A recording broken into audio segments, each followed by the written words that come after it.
hosting Sergeant Major Aaron Stone, and he's going to give his presentation entitled Shattering the Silence.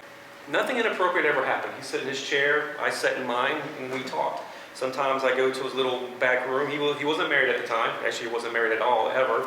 Another red flag, right? But, I go to his man cave in his back room. He showed me his latest CD or cassette or whatever. Nothing inappropriate ever happened. He was just my buddy. He was my friend.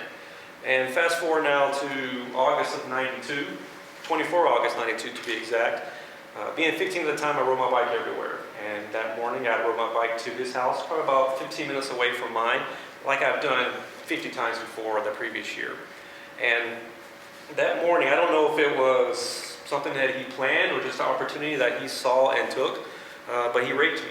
So 2010, January, I'm stationed in Fort Rucker, Alabama. I can't get out of the South for some reason.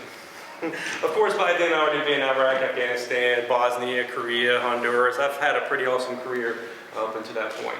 And driving down the street, going home that evening, I don't know if it was a sight, a sound, or smell, but something triggered my mind in such a way to cause me to have a nervous breakdown while driving.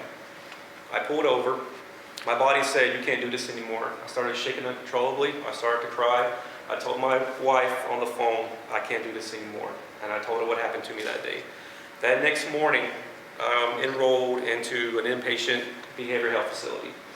And no more than an hour into my very first session, I told my story to a group of strangers about this size for the very first time. And as cliche as it sounds, it felt like the weight of the world was lifted off my shoulder, that this demon was finally out there. And so this is why I speak, to have that one person out there, to have that moral courage to stand up and say, this is not right, we need to do something about that. And for senior leaders to create a culture in which you allow others to speak up and do the right thing.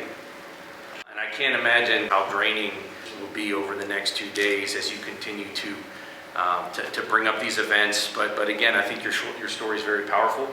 And I'm really thankful that our team was able to get you out here.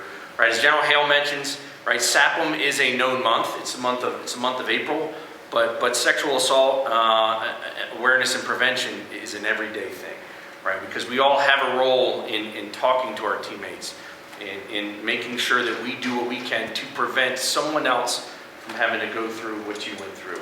And so I think you sharing your message is a huge part of that. And on behalf of everyone here at Fort Huachuca, I just want to present you a certificate of appreciation for saying thank you for being here. Thank you for what you've done for a career of service to our nation.